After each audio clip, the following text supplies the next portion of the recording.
All right, guys, going to keep this short and tight. In track and field, first of all, Langsberg's pole vaulter, Jack Borgman, a CMAC champion, and also a new school record of 14'9". That's getting up there. When you start getting up there around 15 foot, man, you're doing pretty well in high school pole vaulting. Also, the Ovid Elsie girls won their first conference track title ever, winning the MMAC. Chesaning won the boys championship for the second straight year. In baseball, Corunna's senior Colby Ardling broke the school record for steals in a season. The previous record was 35, set by Cavalier Hall of Famer Brandon Eckerly back in 2007.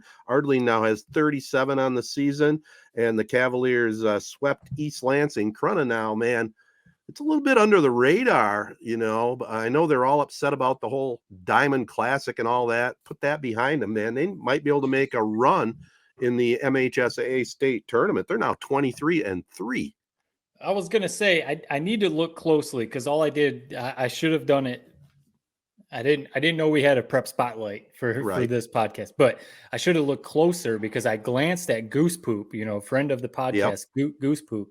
He put out his projections for teams that are going to win their district, and baseball. I don't think I saw Corunna on his projections. Like I said, I did a quick glance through his, he's got some images. So yeah, I was kind of surprised because, like you said, maybe that's the flying under the radar thing because Corunna seems to be having a heck of a season. Yeah, I don't see them on here, so I don't believe they are. I mean, baseball is such a weird sport where it basically you need two stud pitchers in high school, especially with the innings limit. So yeah, it's not like softball. Right, where you can, like we saw Wasso do, whatever that was 3-4 years ago, just one stud pitcher, and you just ride your way throughout the entire tournament. So I'm not sure if Corunna has that. Seems like they're a very well-rounded team. I mean, it seems like it's anyone's district. So I'm not plugged in like Ted might be, but it's going to come down to pitching. Yeah. Oh, I got to believe they're the favorites in their district. The district is at Owasso, and I think I don't have it in front of me here, but I think Owasso plays Lake Fenton this week in a pre-district game. Corunna's got a bye right to the finals, I believe, but they should be the favorite in the district. Now, after that, who knows what's going to happen? Yeah. Also, Chesaning, they threw 9 innings of no-hit ball at St. Charles in a shortened up sweep to improve to 24-6. Nice little pre-tune-up happening later on today. We're recording this on Tuesday morning. Chesaning hosting Corunna for baseball this afternoon. So that'd be a good matchup. The Indians 24-6, like I said, and Corunna 23-3. Might be worth a drive up to Cheese Rock for that one. Yeah. Catch a little high school baseball. Heck yeah. And by the way, speaking of that, I got a little bone to pick with the MHSAA. You guys know how I feel on this. I just did an inquiry to see what it would cost to do a district game on our Facebook Live page. I was willing to go do it. No money involved, as far as sponsors. We would maybe give some free shout outs to our podcast sponsors. But when I inquired to do a live video broadcast of a baseball game, a district baseball game, you aren't going to believe how much they said it was going to cost. It was $1,500. $1,500. Okay, this is making more sense. When you texted us about this, and we kind of texted a little bit about it, I thought you meant they would pay you $1,500 to do it. That's why at first I was kind of like, oh, well, that's kind of a no-brainer. Yeah, go do it. Okay, this is making hell with sense. This podcast. If that's the case, I'd just go do it. Right. So you would have to pay the MHSAA to broadcast the game. That's kind of crazy. Yes. Just to put it in perspective, okay? I've been a long-time radio guy. If we do district games, we do tournament games on the radio, we have to pay the MHSAA, let's just say on average $45 a game.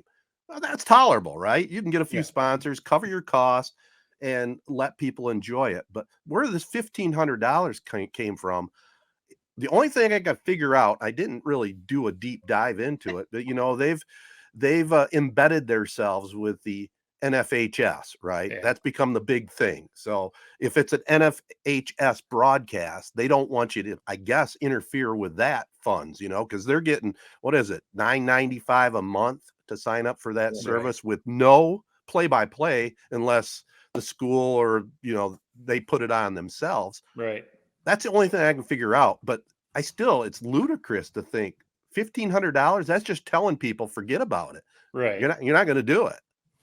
Yeah, because you would think, like, I understand, there's rights to everything. I mean, Bally Sports Detroit, ESPN, everywhere, you have to pay for rights to broadcast sports. That is just how it works. But you would think, like, there is a side that, like, I would think the MHSAA would want as much exposure for their sports as possible, their athletes and their sports. So if you come at them, someone who has a relationship with the MHSAA, you've been doing it for over 30 years. You're not just some kid saying, I'm going to hop on my Twitch and just do a broadcast. You would do a professional job. $1,500 just seems a little bit like, like you said, you're going to say, never mind. Right. And now no one's going to get to watch. Ted, I think what you're saying is you're calling for a rebellion of small town broadcasters like yourself, Luke Giardi and other guys of the same ilk, to shut down this NFHS site, man. They are cutting into your pockets. They're cutting into your broadcast, and I'm not a fan of it. So, as a fellow 3 Point Podcast member like yourself, I agree with you. It's time to rebel against NFHS. $1,500? I mean, what? Dude, I feel like that's like more than you should pay for a freaking like NCAA college game. $1,500 for Corona versus whoever, district baseball. There will literally be 25 people in the stands. You're paying $1,500 to put it on. Right. That makes no sense. It doesn't make any sense. And like I said, if radio's $45, I could see, okay, $200. Let's just throw that number out there. Okay, even that's a little salty, but to go from $45 to have audio to $1,500 for video and audio just makes no sense. I don't know. I'll dig into it further, but it just blew my mind when I got that email back, and I just said, forget it. I was just say, I'm surprised you just kind of go. You didn't have any sort of pushback on that? Like, why?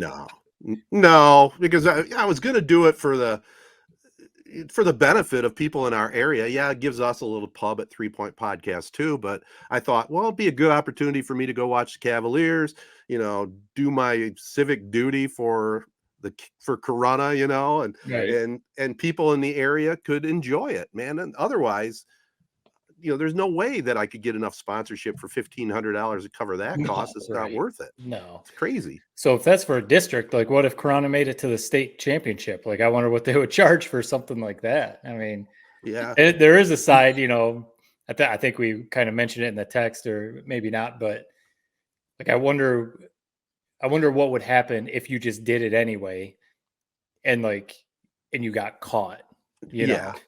Like, if some official from the MHSAA came across the broadcast and asked, like, did you pay for the rights to this? I wonder, would you get penalized? Like, well, I wonder what would happen there. I don't think there's much they could do as far as taking me to court or anything like that, but they could ban me, they could ban me from doing any MHSAA events. And, like I said to Jared said, I can't believe you asked, go ahead and just do it. And I'm not going to burn the bridge after 40 years. I would love if you were like the bad boy of the MHSAA, where you have to like fake credentials to get into the state finals every year.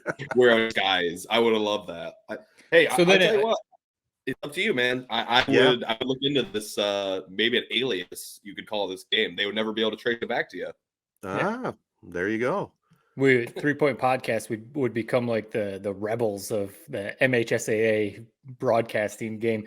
I'd be curious too. Then, obviously they probably have a deal worked out, some sort of like a contract or whatever with NFHS.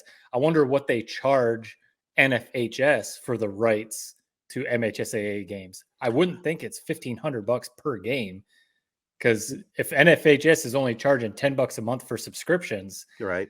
Yeah, I wouldn't think that there's much money to be left there. But I did ask, and I agree with what you're saying. And I did ask a school administrator that we know pretty well, and I thought, well, maybe the schools get a big piece of the pie too. Not much. I mean, probably pennies on the dollar, So who's really making out here? The MHSAA is really MHSAA. Yeah, they're making out. Absolutely. So, hey, if anybody out there has interest, you can tell I'm a little bit passionate about it, because it's just not fair. It's not right. hit us up on our social media pages, right? That's at 3 Point Pod. Let us know what you think. I mean, especially, Corunna baseball, man. We've been seeing their postings, and they're having a hell of a year. And it was just going to be a nice sideline thing to offer to fans, and priced out of the market. So that's the way it's honestly one of those things like people would watch. Yes. I mean, people love their sports. They love their Cavaliers. And if all they have to do is hop on their phone, hop on our Facebook page, and they can watch a district baseball game, they would do it. Here's my get around. I'm considering going to the game and just videoing with play-by-play. I'll just make some commentary every at bat. And then if somebody gets a base hit or a double or there's a big play, you can post those. Those. So I thought maybe during the game, I'll just keep people updated batter by batter, not necessarily video by each batter, but just post when there's some big play. What do you think of that? Yeah, I mean, that'd be a good alternative. That would take, you'd have to make sure you have enough space on your phone. I mean, you know what I mean? Like, because if you're taking video of everything, that'd be a lot. Well, no, I'd only video each batter. Like if a batter strikes out, I'll video it, but then I'll just delete it and then go to the next batter. You know what I mean? I know we were going to keep this tight, but we got to throw this out there since Ted's on a MHSAA war page, or warpath. What do you make of them moving the high school football state finals a day to now play on Saturday and Sunday? Yeah. Make room for I'm glad you brought this up. I'll leave it to what do you think first, Ted, and then Matt, what do you think? Well, first of all, I don't know if it's the MHSAA's fault, but I think it's bullshit. That's what I think it is. You're gonna have some reaction like that. So I was just gonna say quick for anyone who maybe doesn't know. So Thanksgiving weekend usually, as anyone who listens to the podcast, anyone who follows high school football, state finals Friday, Saturday at Ford Field. Well, Michigan State now.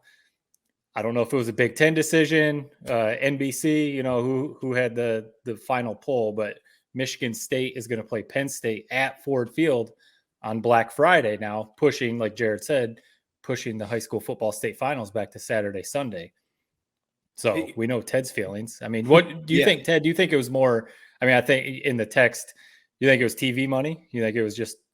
Don't you think it was TV money? 100%. Well, first of all, whether it was the Big Ten, whether it was Michigan State had to sign up to do it, to switch a home game. And, a lot of the fans are saying, oh, it's a home and it's senior day and all that. Well, yeah, November 27th, it's got some iffy weather involved for sure. Right.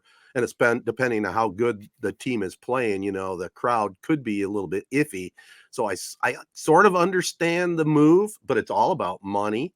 And it definitely just push the MHSAA football finals to the side. It's kind of unheard of to play on Sunday, a state championship weekend, 4 games. If I was the MHSAA, I would have said pack sand and, we're going to play this year outside or find an alternative. I'm not, the only alternative in the state's the Superior Dome. And I did do a little research. It only seats about 8,000 for football. So it's probably not enough. It would have been kind of cool to have a one-time trip to the UP, they'd remember that, play at that. It's a neat facility, but I don't know. In the COVID year, they played outside in January. They didn't play the final outside. It was horrible, man. Oh, it wasn't horrible. The weather was actually pretty good that January. Hey, I was there every step of the way with you doing that. Jared's speaking from a TV aspect. Sitting on the side. We love it, man. We love it. Well, let me lay out the whole situation. So, one, I like it because basically, if you remember, Ted, last couple of years, usually I work state finals weekend. I mean, Thanksgiving night, I'm leaving around 6:00. True. I gotta be to Ford Field right around 4:00 in the morning the next day. So I love this. Right. Now I enjoy Thanksgiving. We have a whole extra day. The state final week is such a blur. It's nice to have a whole other day to get our ducks in order for that Saturday and Sunday. Is it gonna be weird on that Sunday playing those games? 100%. In a perfect scenario, yes. As a fan, that Friday always when you watch the bulk of the games. Saturday always gets lost in the wash with Ohio State, Michigan, and just it's a rivalry weekend that weekend every year for college football. So Saturday doesn't draw many eyes. NFL, now you're going to NFL on Sundays. The nice thing is the Lions would have already played. So maybe you'll get some Michigan people watching. It is what it is. I don't think it's as big of a deal as people are making it. A 1 year thing, it's kind of weird if this is the new normal. I would appreciate more. It'd be weird if this is just a one-off. As for Michigan State, I love the move. You saw last year at Senior Day, there wasn't a soul in the stands, and it was frigid temperatures. Now you have a standalone game, basically with, I think, Ole Miss versus Mississippi State is the only game that's going to be going on that Friday with them. And it's at Ford Field. You're telling me this doesn't get the juices pumping a little bit? It's a big matchup. If this was Michigan State versus Central, okay, who really cares? Michigan State versus Penn State's a big game. I think it benefits Penn State for sure to be playing on a fast track like that. But whatever. It's something new, something fun. I don't hate it. Yeah, I don't know. I'm not like mad about it, like some people. I think TV money is definitely coming in play here. They want to get a, like you said, Michigan State, Penn State usually sometimes has like Big Ten championship implications, so that's going to be a big game for NBC. It's kind of BS because I heard that people who already bought season tickets lost a home game, for Penn State because they're not going to honor the season tickets for the game at Ford Field. Oh my. So that's kind of BS. I don't know if that's a Michigan State or a Big Ten thing, but that's complete BS. I already bought my season tickets and now I just lost probably one of the biggest games at Spartan Stadium. That kind of sucks. The Senior Day thing, they'll move Senior Day to, another game, and that'll be fine. Senior Day, whatever. Right. I don't know if it's like, I don't know if it's going to have like some lasting effect on the high school football state championships. Maybe we're making a little bit of a bigger deal than that really is. I think it's more the tradition thing, like you said, Jared, because I did think about that. The TV side of it, I can see your viewpoint. It makes it easier for you guys. You're not rushing out. You're, like you said, Thanksgiving night or Black Friday morning, trying to get to the stadium and all that stuff. So that is a big part of it, the TV production side of it. One part too that I thought about, or I didn't think about at first, but I saw people saying the schools that are, Christian schools or religious schools can't play on Sundays. And, you guys know that usually a good 4, 5, 6 religious schools make it to the state championship game. They won't be able to play on Sunday now. So I almost want chaos.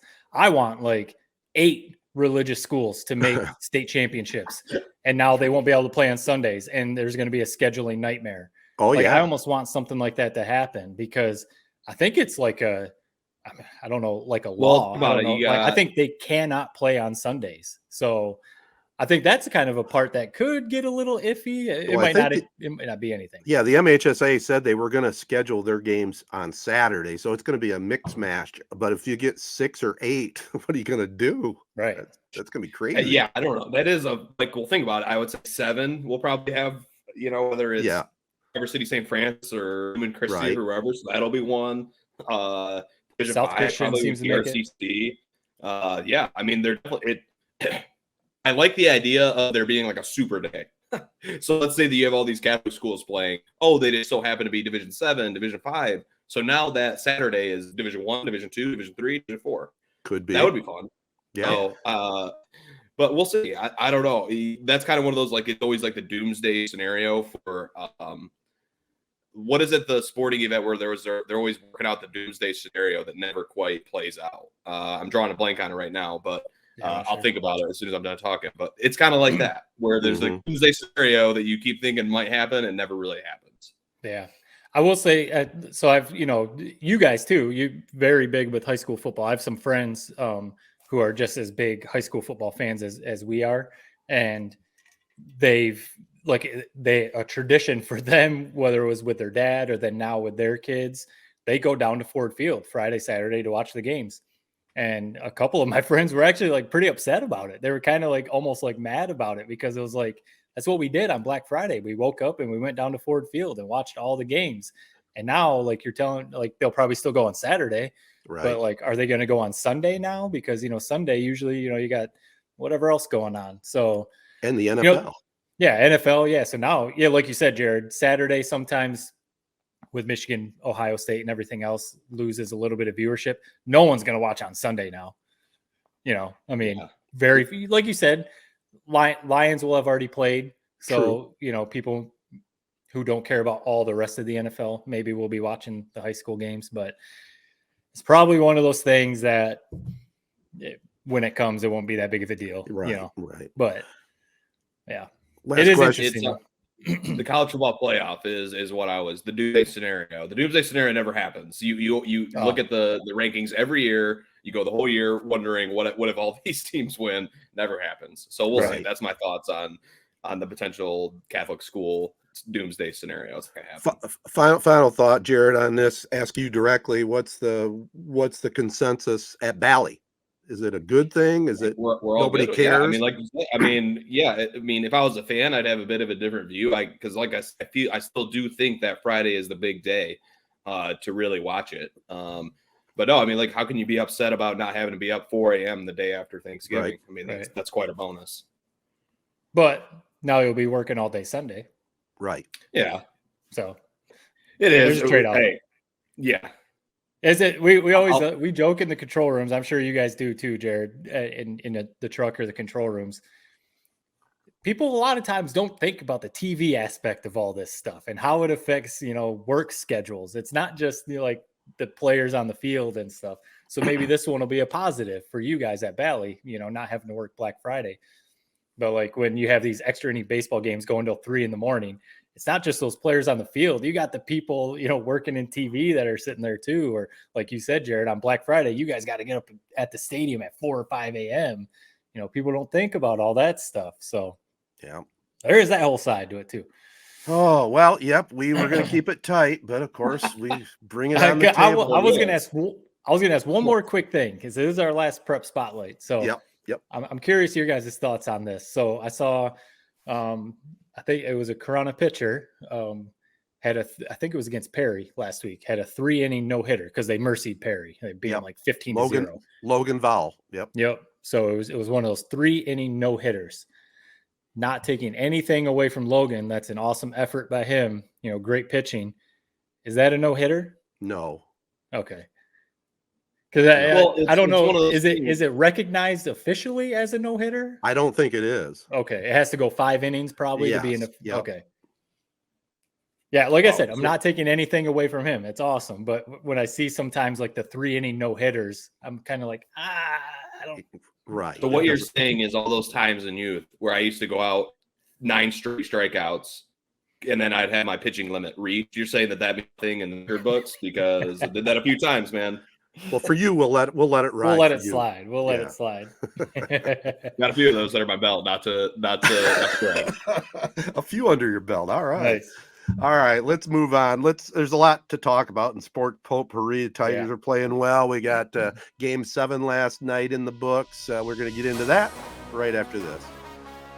Capital Sports Fieldhouse is the home of hit and pitch and a whole lot more. The 10,000 square foot turf field can be used for all indoor sports training, including football, baseball, basketball, softball, soccer, and many other activities. Hit and Pitch has 7 indoor batting cages with full pitching tunnel and the state-of-the-art Hit Tracks training system utilized by MLB organizations.